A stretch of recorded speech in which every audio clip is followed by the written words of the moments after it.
As I stepped off the Port De Hal metro, I saw what I originally thought was a castle.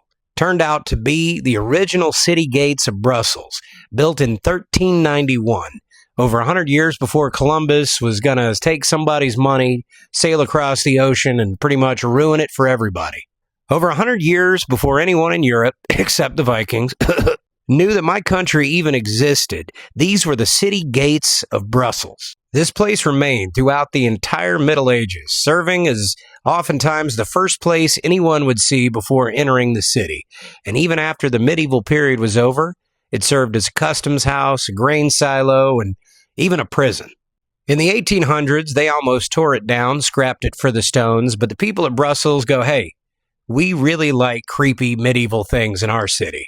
So naturally, they did a little bit of a remodel on it, pulled a whole Property Brothers on it, flipped it, turned it into a museum on medieval Belgium. Currently, for a very cheap price, you can go in there yourself, walk around, spend about an hour or so. It's a short visit. Explore all the relics and artifacts, walk up the stairs, go on your own pace. They even let you up in the battlements. In addition to the weapons and armor, it actually contains a cradle that was originally built for Charles V.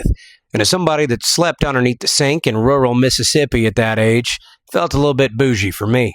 Like most of the rest of Europe, this place is not handicap friendly, but if you manage to get all the way up those stairs, you will be treated to one of the best views in the entirety of Brussels. You can stand up here and look out over what used to be countryside. Imagine what it must have been like to hurl some rocks or a few arrows at the marauders or just the general riffraff that were trying to make it in back in the Middle Ages.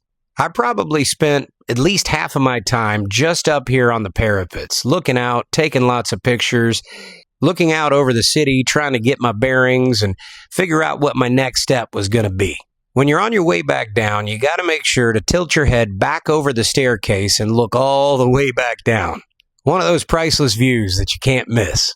For only about $8, you can learn a whole lot about Belgian history and feel like a medieval warlord for about an hour. You can't beat that with a stick. Most notably, from the roof, I spotted what looked to be a flea market, so I turned myself southeast and started heading in the general direction. Absolutely worth a visit, 10 out of 10.